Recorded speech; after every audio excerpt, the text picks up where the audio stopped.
This is Dan Schneider on this Dan Schneider video interview. The subject is American actress Elizabeth Montgomery. My guest is Herbie J. Pilato. He has written many books on the entertainment world, and the conversation will begin in a moment. Herbie J. Pilato is a writer who has written many books about many subjects regarding the entertainment world. He is here to speak about American actress Elizabeth Montgomery. But Herbie, before we talk about Elizabeth, let me find out a little bit about yourself. Can you tell me who you are, what you've done, and your interest in Elizabeth Montgomery? Okay, thank you very much, Dan. Yeah, I'm originally from Rochester, New York, and I studied acting and directing at Nazareth College in Rochester, and then moved to Los Angeles after I temporarily attended UCLA, where I studied film and television.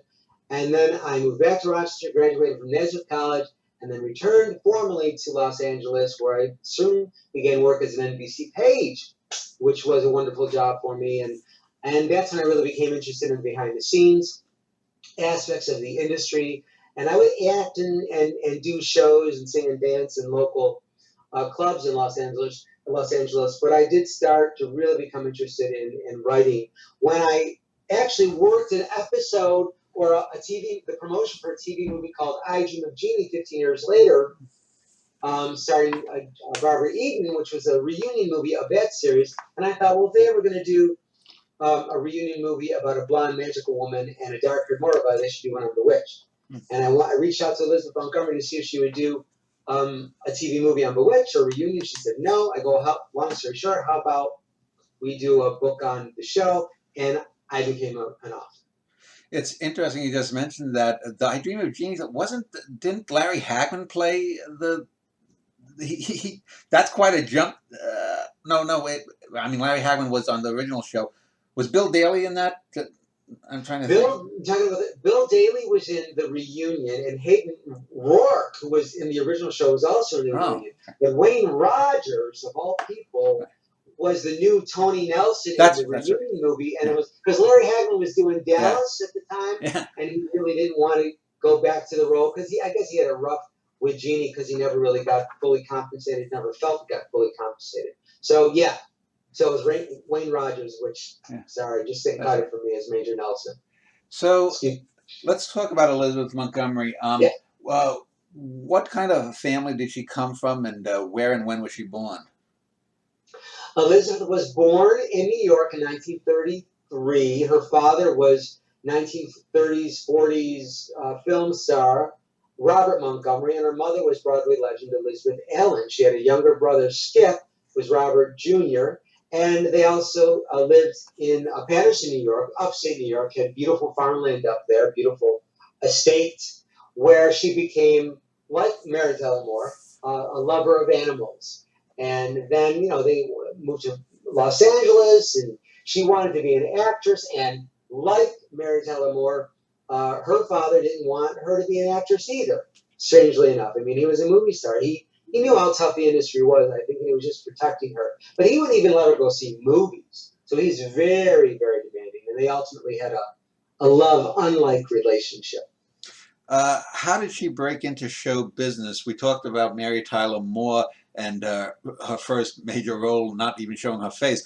Was Elizabeth Montgomery working during the golden age of live television? Gosh, yeah. Yes. What many people don't know is that before Bewitched, Elizabeth did over 200 guest spots on TV shows like The Twilight Zone and The Untouchables, where she played a prostitute. She was nominated for an Emmy, her first Emmy nomination. She did 77 Sunset Strip for an episode called White Lie, where she played a half Caucasian, half African-American woman. It was just amazing. And actress Juanita Moore was her mother on that show. Juanita Moore starred in Imitation of Life, the great feature film. So she did over 200 TV performances and stage performances and feature films. She did 3 feature films before Bewitched. And the third one was Johnny Cool, which was directed by William Asher, which is where they met, and together they wanted to do Bewitched. But her first TV performance was playing her father's daughter on his anthology series called Robert Montgomery Presents. And I believe she went on to do 12 or 13 episodes of that. one of which included her good friend Cliff Robertson and her dear friend at the time, actress Sally Kemp. And also, unlike Mary Tyler Moore, she got an early start on Broadway, did she not? Yeah, yep, she did. Well, on the stage, on the New York stage, she received a New York award for one of the finest new actresses on stage. So yeah, she's very well trained. There's no two ways about it. But her dad wanted her just to get married, and her first marriage was to oh jeez, Fred Kamen, who was a New York high roller, and he had worked as like an assistant director or a producer or a casting director or whatever on Robert Montgomery Presents, and that's where they kind of met. And he was a super nice guy, very well to do, and Robert just loved that they got together and got married. But she wanted to be a star, and Fred Kamen wanted her just to be a housewife. So she went west to be a star, and their marriage went south, and that ended. And it was only after a year. And then she got involved with actor Gig Young, very troubled guy. And Robert Montgomery was livid about that because Gig Young was much older, is almost his age, almost Robert Montgomery's age. And Elizabeth loved, that it bothered her dad. They had a difficult relationship, really. Her father, she resented, number one, that he didn't want her to be an actress. Number two, when he divorced her mother, Elizabeth Allen, and married another Elizabeth, Buffy Harkness, who was an heir, a wealthy heir, Elizabeth resented that. So there was a wedge between them. So Elizabeth also became very good friends with Betty Davis, which Robert Montgomery did not get along with at all. So she enjoyed upsetting him with their friendship. So it was tit for tat, between those two for a very long time. And years later, when Elizabeth did Bewitched and she became a bigger star than Robert Montgomery ever was, that also created an issue. And she asked him to play her dad on the show, her warlock father, the role that ultimately went to Morris Evans, not Maurice, but Morris Evans. And that put a wedge. She was very hurt that he said no. So it was very complicated. Very complicated relationship. Wasn't Evans the guy who played Dr. Zaius on yes. the Planet of the Apes? Yes. It was funny because he pronounced Morris in real life as Morris, like Morris the cat. Yeah. And then when he played the character Maurice on the show, he would say, no, you say Maurice. Yeah. So he played with that. Yeah, the Brits always pronounce it Morris, like the Bee Gees, there was Morris Gibb. But exactly. It's interesting, just looking up, she had been in an Alfred Hitchcock's Present episode, and apparently she was offered a role in the movie Marnie as Sean Connery's sister. Do you know why she didn't get that? Jeez, I did not know that. Oh, okay. Or maybe I did, and I just forgot. Okay. She turned down lots of roles in her career. She turned down Crystal Carrington on Dynasty that ultimately went to Linda Evans. She turned down a part on Felton Crest, which starred her then love, Robert Foxworth. And that role ultimately went to Kim Novak, which was interesting because Kim Novak played a witch in Bell, Book and Candle, and Samantha, she played Samantha a witch. So let's speak about Bewitched, since most people would know about that. I've mentioned when we were speaking about Mary Tyler Moore that the 60s were dominated by what were called high concept shows. We went from the family life of the 50s to all these wacky, supernatural or outrageously themed, especially for the sitcoms. And Bewitched was one of those shows wherein Elizabeth Montgomery was cast as a witch, and she did the famous nose twitch, whereas I Dream of Jeannie would do the boink with her eyes and folding her arms. So what was the genesis of that show, and was Elizabeth Montgomery the first choice? Was she involved in the production? You mentioned William Asher. Explain that whole thing, please. Okay. Yeah, William Asher and Elizabeth Montgomery met on Johnny Cool, which I had mentioned. And it was her last feature film before Bewitched, her last feature film in general. And so they didn't get along because she was late for the audition, and so they this kind of relationship when they first met, but they fell in love. and they said they wanted to get together and do a TV show, which they felt would be more grounded and allow them a regular life as opposed to a feature film where you got to go on vacations and it only lasts for 3 months and then you got to move on. So they wanted something regular. So they had Bill Asher came up with an idea called the Fun Couple, where there was this mechanic, a regular guy, in love with this wealthy woman, and he brought it to Harry Ackerman, who was his friend at Screen Gems, which is the TV division of Columbia Studios at the time. And Harry Ackerman had also been a CBS executive on the I Love Lucy show, which William Asher had directed. And so William Asher and Elizabeth Montgomery brought this idea called the Fun Couple to Harry Ackerman at Screen Gems. And he goes, well, I like this, but I have an idea that I think you might like better. And that idea was Bewitched. And instead of Richcraft, which is essentially what the Fun Couple was about, this mechanic falls in love with this very wealthy woman. This Bewitched was about this mortal who fell in love with this very magical woman. And Elizabeth fell in love with the idea. Both she and Bill Asher loved it. So they went forward with a pilot, which began, tragically enough, on November 22nd, 1963, the day that President Kennedy was assassinated, and began rehearsals on November 22nd. And, they were devastated by that because Bill Asher had worked on this, the inaugural special or some ball where Marilyn Monroe sang the breathy happy birthday to President Kennedy. So the night before, however, the show began filming, they still didn't have a way of how to manifest the magic, how Samantha would manifest the magic. So in their bedroom, Bill Asher turns to Elizabeth and says, what's that thing you do with your nose or your face when you get aggravated? And she goes, I don't know what you're talking about. And he goes, come on, that thing you do. Goes, I don't. So he kept on prodding her, and she got so aggravated. She did the nose twitch, like just, not even thinking about it. He goes, that's it. And the nose twitch was born. Now, flash forward a year later, NBC comes to Saul Sachs, who created Bewitched with Harry Ackerman, by the way, and said, Saul, would you create another witch? And Saul's like, I don't want to do another witch. I already did it. So NBC then went to Sidney Sheldon, who Bill Asher had worked with on the Patty Duke Show. Sidney Sheldon created the Patty Duke Show, produced it, and William Asher directed it. So Sidney Sheldon calls up Bill Asher one day, says, we have lunch. So they go have lunch, and Elizabeth joins him, and they sit down, and Sidney Sheldon says, Bill, do you mind if I do a genie? And Bill's like, I don't care. Elizabeth wasn't that crazy about it. Okay, and Elizabeth never had anything against Barbara Eden, by the way, and never had anything against Larry Hagman. She loved them both. But she wasn't that crazy about the fact that, Sidney Sheldon was now doing this genie show. Bill's like, oh, sure, okay, no problem, fine.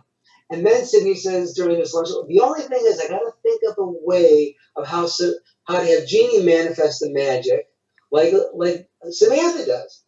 And so they came up with the blink, And so it was a direct, really, takeoff from Bewitched. It just was. And then when Bill Asher ended up directing I Do a Genie 15 years later, the reunion movie, boy, he told me Elizabeth was like, oh, how could you do that?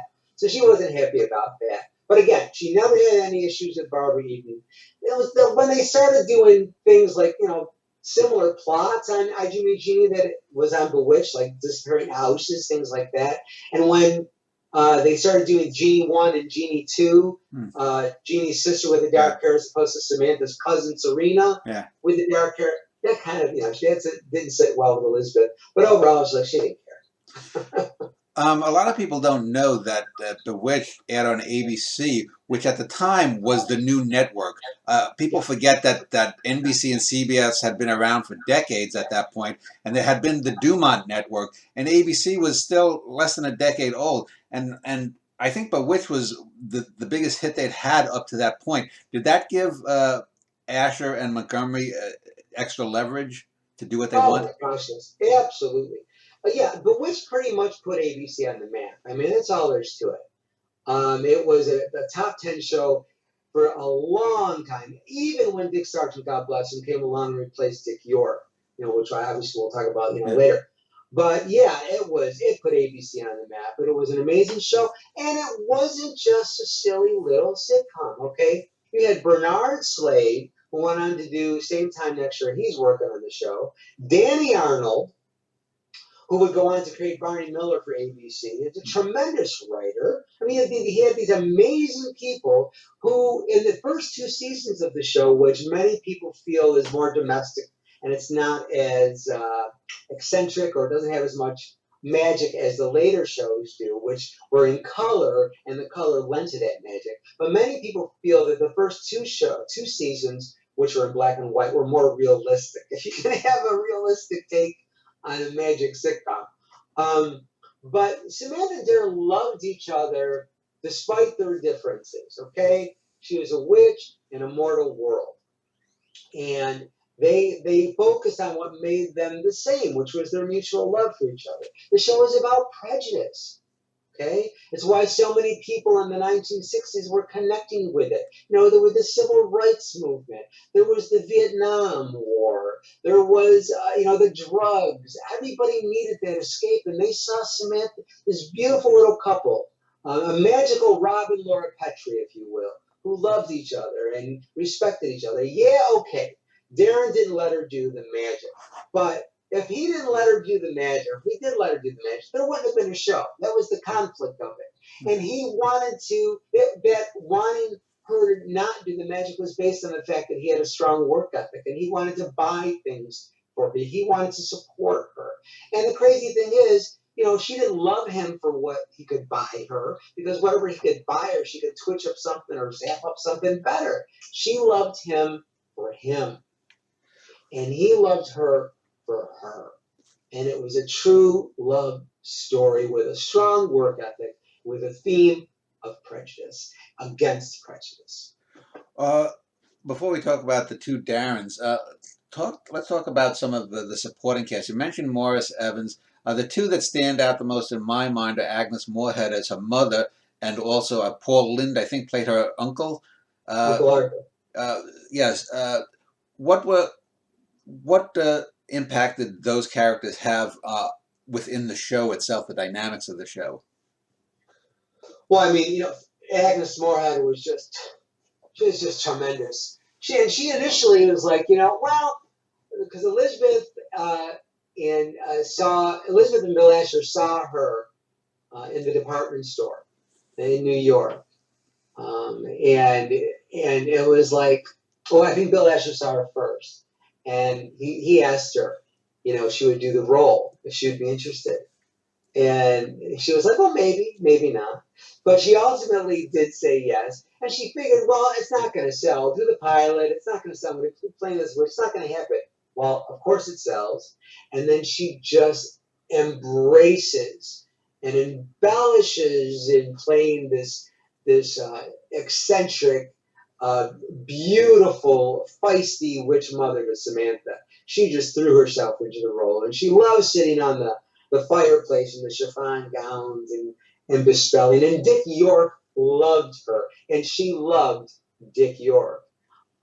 It just had tremendous respect. The complete opposite of the relationship of Darren and Endora. Yeah. The interesting thing when you talked about the two Darrens, Dick York and then Dick Sargent. From what I've read, actually, wasn't Dick Sargent the original choice and he was unavailable, and then they got Dick York, and then when York, I guess he had major physical issues, Sargent, who was the original choice, came to replace his replacement, in essence. Well, the story is, Dick York, hurt himself on a movie called They Came from Cordora. They Came from Cordora. He never really recovered from a railroad car incident where he was working with this other actor. They were doing this scene. The director yells, cut. The other actor let go of the car. Yeah, so what happened was Dick York did a movie in 1954, 55, something like that, called They Came from Cordora. And it was a Western or something, and he was on a railroad car with another actor, and they were, doing this. It was a manual railroad cart, and the director yelled "cut," and the other actor let go, and Dick York stayed, and he wrenched his back, and he never really fully recovered from that. So he was on pain pills for that extended injury for a very long time, all the way through The Witch. So ultimately, he was in such pain, and so in so many instances that he ended up losing or missing 14 episodes of the show. Mm-hmm. So they finally decided that they had to replace him. They didn't want to. They loved the chemistry. They loved Dick York. And Dick York told me later that he wished he would have just had that summer of '69 to recuperate fully, and he could have continued with the show, but that's not the way it worked out. So they went to Dick Sargent. Now, Dick Sargent told me that he was the original choice for the show, for Darren. But that's not what Bill Asher told me. Bill Asher told me that Dick York was always first choice. Dick Sargent said that he was under contract with Universal to do the Tammy Grimes show. Now, ironically enough, Tammy Grimes was the original choice for Samantha.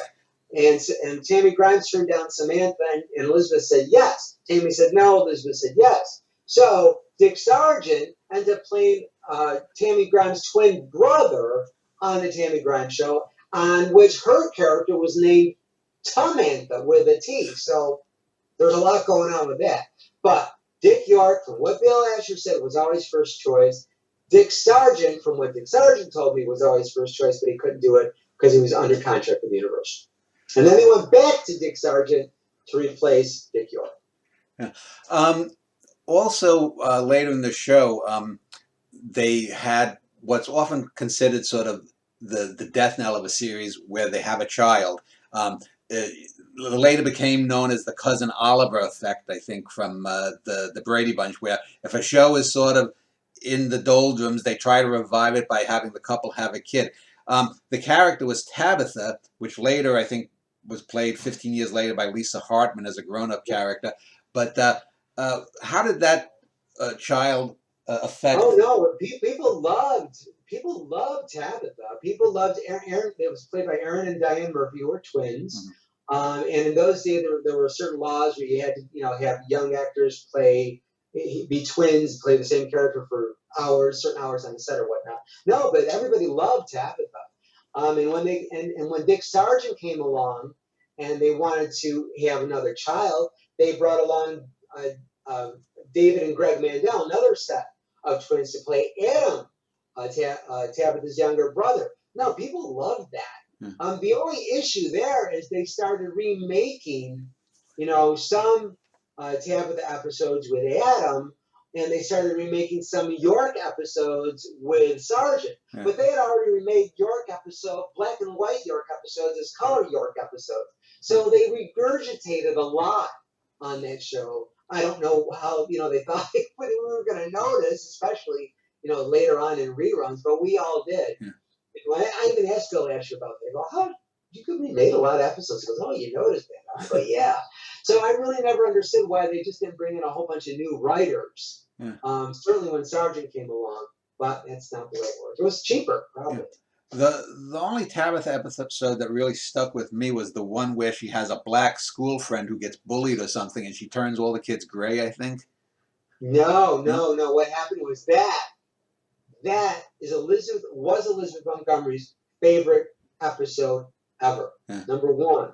It went to the core theme of what Bewitched was about, advocating against prejudice, advocating for diversity, cultural diversity, and loving each other despite the differences.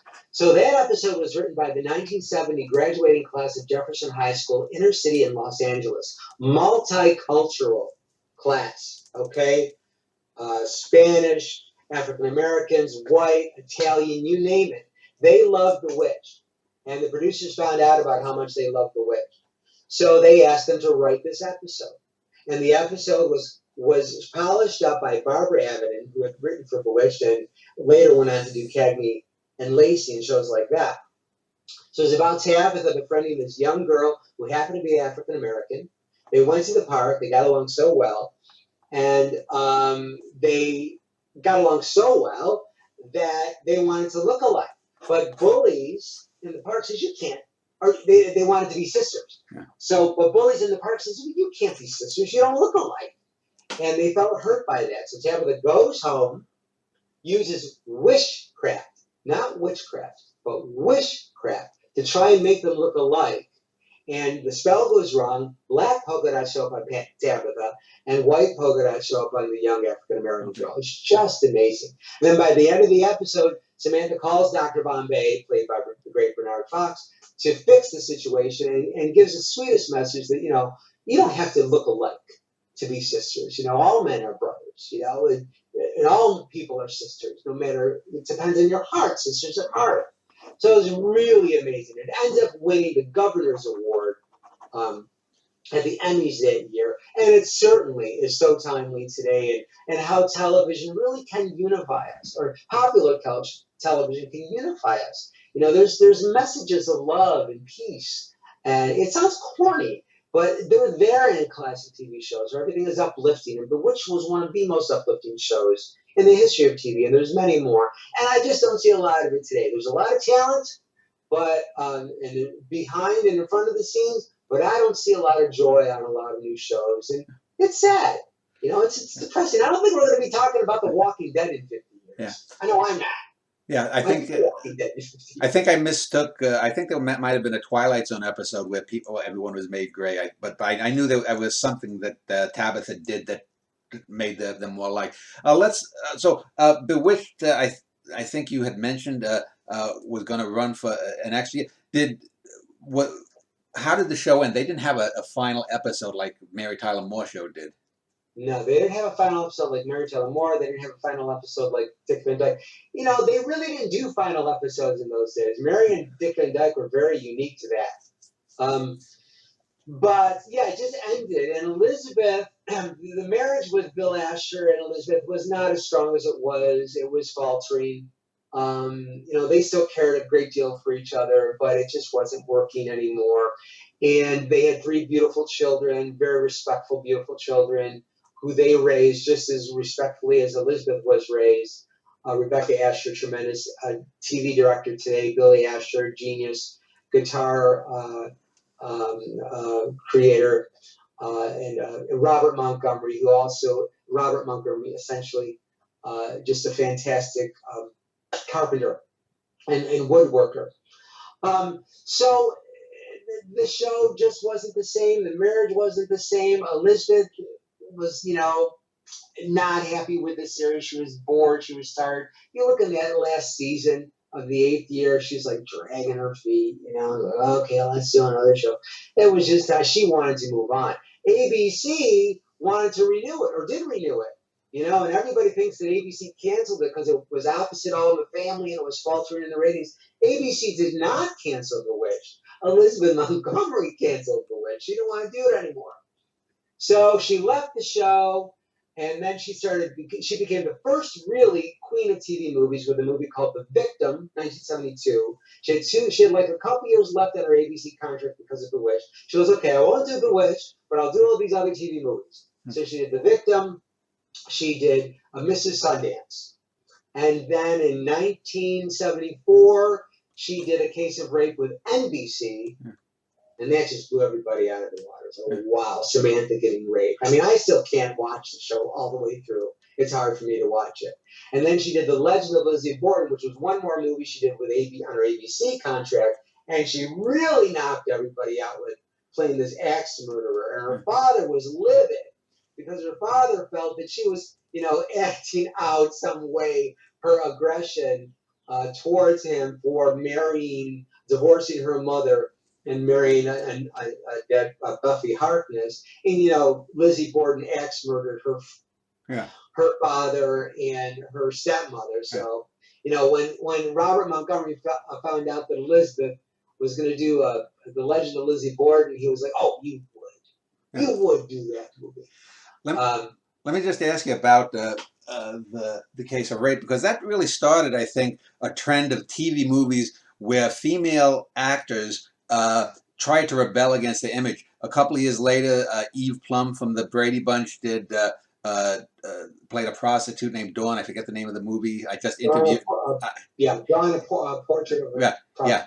I just interviewed Lee McCloskey a few years ago, so that was on my mind. And also then, of course, The Burning Bed with Farrah Fawcett that sort of broke her from the sex bomb role. But The Case of Rape, I think, was the first one where someone really went against type. Did she do that because she didn't want to be, characterized as Samantha? Stereotype, yes. Oh, she definitely just totally embraced doing A Case of Rape and The Legend of Lizzie Borden. Robert Foxworth had said, she just loved it. That she was freaking people out playing these very different characters. Certainly Lizzie Borden than Samantha. But it's important to note that number one, Elizabeth loved Bewitched. Okay, she loved it when she was doing it. She just wanted to move on, like any actor or performer would want to move on from any particular role. Number one. Number two, she was someone who wanted to try comedy and drama and melodrama, and certainly melodrama was A Case of Rape was definitely a melodrama. But it wasn't just the first time that a TV movie featured a female in that kind of role. It was the first issue-oriented movie in general, for all genders. It was something they started doing issue-oriented movies every week after A Case of Rape. And A Case of Rape helped to change congressional laws of rape, too, in favor of the victims. So it was just an amazing part and sector of her life that she was very proud of, and she just loved it that people that she shocked people in doing that. There was two rape scenes in A Case of Rape, and NBC had said to her, "We don't want to do two. We just want to do one." She goes, "Well, tell you what, if we don't do two, I don't do the movie." So she was feisty too. She stuck by her gun when she believed in something. So there were two rape scenes in that movie because Elizabeth wanted them in, or she said get somebody else. I want to speak of another TV movie that, in certain ways, is shocking for both the movie and other circumstances. And in 1977, she played in a TV movie called A Killing Affair with O.J. Simpson. Now, first off, that's I think her character is having an affair with the Simpson character playing a cop. So she's playing an adulteress having an interracial affair. And then, of course, 15, 20 years later or whatnot, the whole OJ thing blows up. So first off, if you could just talk a little bit about the movie and those aspects of the interracial stuff and the adulterer. And then what was her reaction, do you know, if anything, years later about O.J. Simpson? Did she get along with him? Was she shocked by what happened later? Well, first of all, again, Elizabeth, trailblazer. There she was, 1977, doing this interracial romance affair on TV with O.J. Simpson. At the time was beloved. Yeah. Everybody loved O.J. Simpson. There were no issues with O.J. Simpson in 1977. And remember, she did that episode White Lie 20 years before that on 77 Sunset Strip. So she was always a trailblazer, always looking to do these very different media roles. I'm not really sure what her response was to the OJ. Well, I think she died. If I recall, she died before that, I believe. Okay. Okay. Before that it came into the news. All right. There was rumor, I guess, that he was romantically interested in her. I can't confirm that. I just heard that from someone. Well, if he's a red-blooded male, he's going to be. Who was it? Who wouldn't try to romance Elizabeth Montgomery? So after the 1970s and whatnot, she died in the mid-90s. Was she doing Broadway throughout the 80s, or trying to do Broadway? Was she trying to get into feature films? Like, for example, when we had spoken of Mary Tyler Moore, we talked about how Ordinary People put her in a feature film with Robert Redford. Was she always looking for that break into the big screen? Elizabeth always wanted to be a movie star, no doubt about it, just like Mary. But Mary at least made it to the big screen after the Mary Tyler Moore show. It was more difficult for Elizabeth.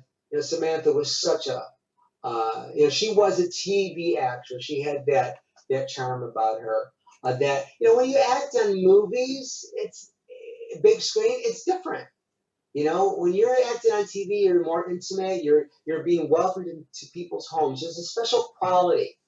And quite frankly, Elizabeth was just a little bit too old, I think, later on to become a movie star. However, in 1988, from what I understand, Saul Sachs told me, creator of Bewitched, that Columbia had approached him about doing a Bewitched feature film in '88, and that they approached Elizabeth, and she was intrigued.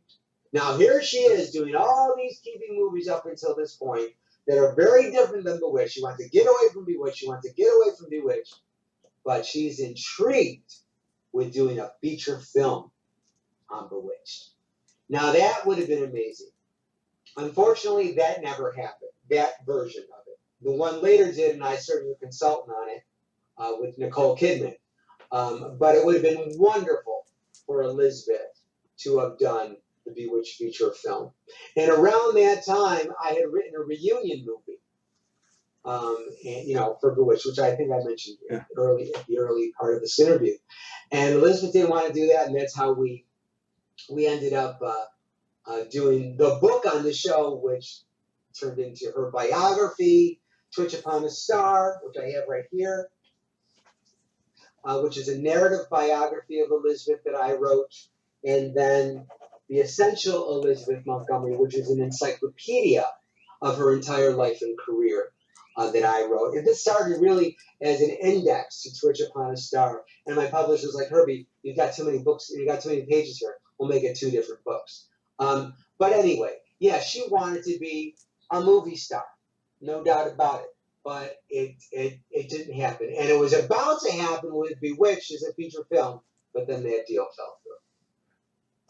When we were speaking of Mary Tyler Moore, we talked about her conservative nature and the fact that she was not, while she fronted for some various charitable causes, she was not someone who was out there on the front lines of political activism.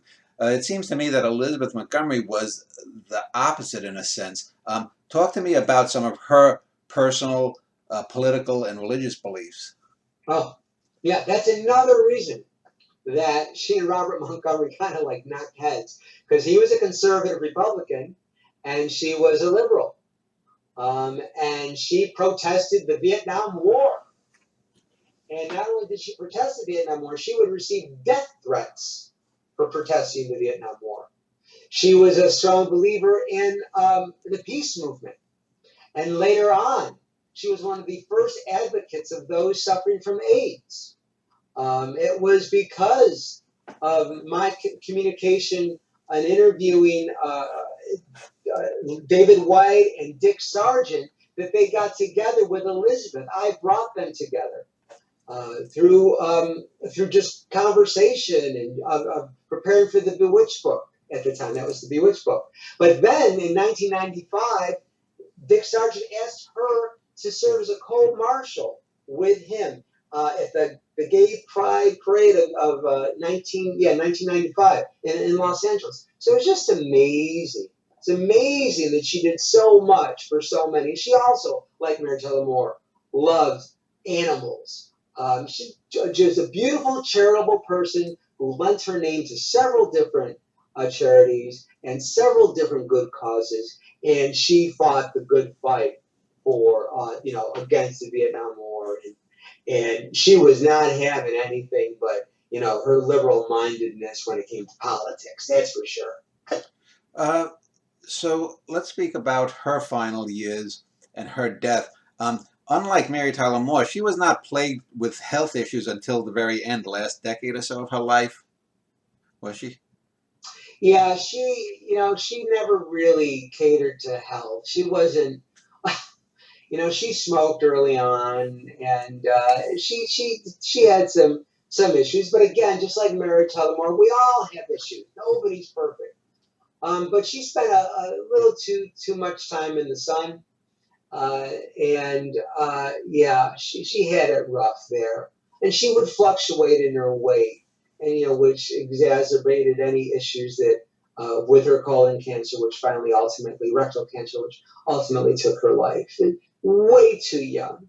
And, she stayed with Robert Foxworth for 20 years. And he would always ask her. They met on Mrs. Sundance. And she was intrigued with the fact that he never saw Bewitched and that his name was Robert, just like her dad. So and he was younger than her, just like Mary Tyler Moore. Not as young as Robert Levine was to Mary, but Robert Foxworth was only a couple years younger than Elizabeth Montgomery. Robert Levine was like 15 years younger than Mary. And so Robert Foxworth and Elizabeth fell in love, and he was asking her to marry every year. And she kept on saying, no, I don't want to. Because her William Archer ended, marriage ended in divorce, Jake Young ended in divorce, Fred Kamen ended in divorce. She didn't want another one to end in divorce. So, but finally, like just a year or so before she died, she walked into the kitchen in Robert Foxworth and says, let's get married. He said, what? During breakfast. And they got married in her agent's apartment, manager's apartment. And then she died just a short time after that. It was just horrible. Just horrible. So let's talk about her place within American television. Unlike Mary Tyler Moore, Elizabeth Montgomery seems to have been even more enmeshed in television history, as you'd mentioned, from her father to her many roles before Bewitched and becoming, I guess, as you said, the original TV movie queen. She's not quite all comedy the way Mary was. She's someone who was moving back and forward. Is she more sort of like a chameleon within the whole American oeuvre of television? I would say yes. I mean, Mary certainly did dramas, Ordinary People. But Elizabeth really made an effort. And yet at the same time, I missed her, and many fans missed her comedic talent. Even Bill Asher, said, that she's a talented comedian, and she should have done more comedies after Bewitched. The only one I can think of is, when the circus came to town, and she loved circuses in real life. So she did when the circus came to town with Christopher Plummer from Sound of Music, and then she did Face to Face, which was a semi-comedy, I guess, with Robert Foxworth in 1991 and 92, around there. But she needed to do more comedies. I really think she did way too many heavy dramas after Bewitched, and I think people missed that comedic spark. You mentioned that she had turned down a few roles in some of the 1980s soaps. Did she ever get any offers for either another sitcom or a dramatic television role, sort of like we mentioned about Ed Asner going to play a dramatic character? Or did some people maybe think that she would not have? Well, I guess with the movies they wouldn't have thought she couldn't excel in it. Did she just not want to do TV? No, actually, in the last character that she played, Edna Buchanan, which is based on the real life crime reporter from the Miami Herald, she was doing a series of movies, and the last one was Deadline for Murder. And from what I understand, that was going to become a regular show, if not a series of TV movies, a regular series. It was going to be like a Murder, She Wrote. She loved playing that, but she was sick and dying during the filming of that. She didn't know it. She had a cold, and the cold wouldn't go away, and she kept on losing weight.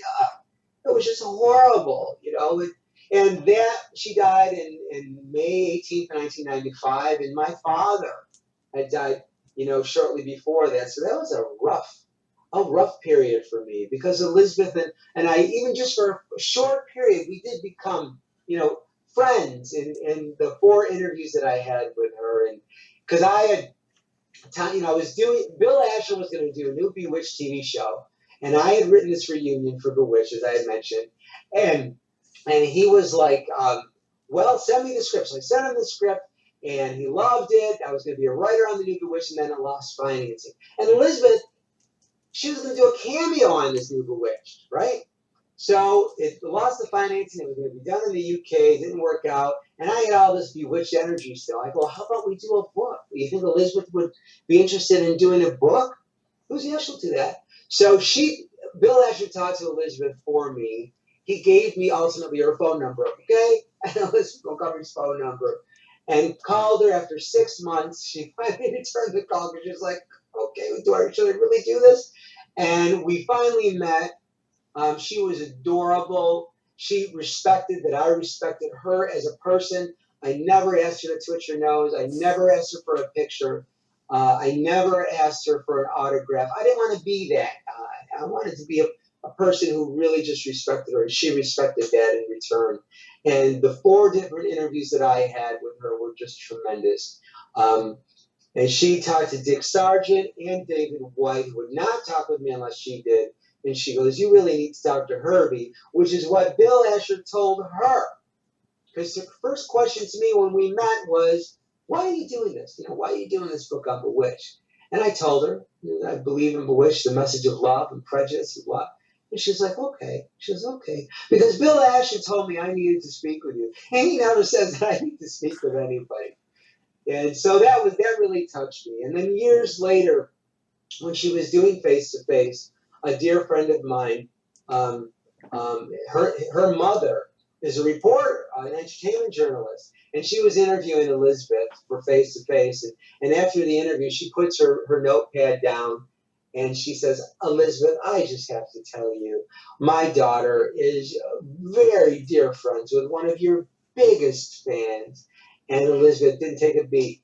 And she said, Herbie.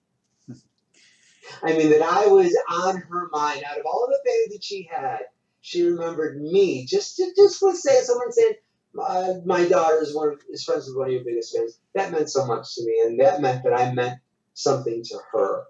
And I think that I contributed, again, to her reuniting with Dick Sargent and David White.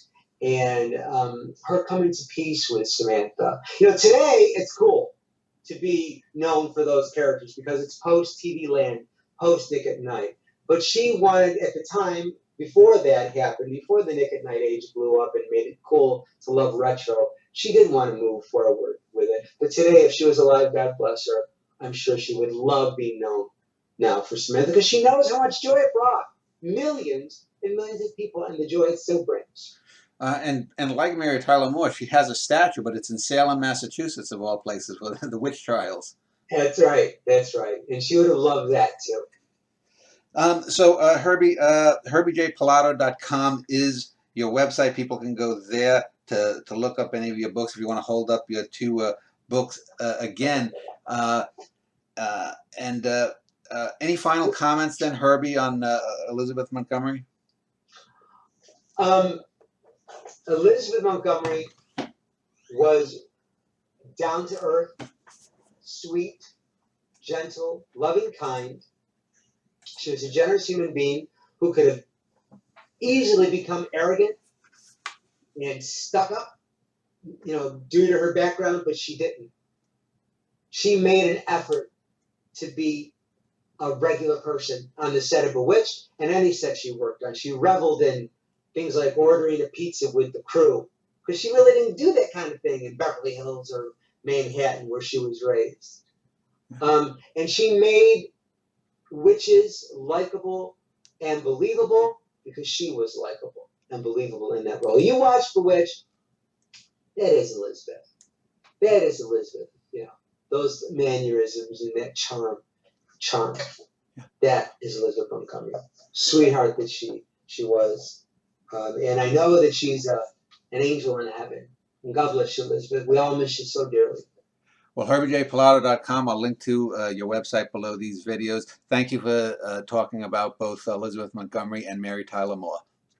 Thank you so much, Dan. And peace, everyone. Stay safe, please.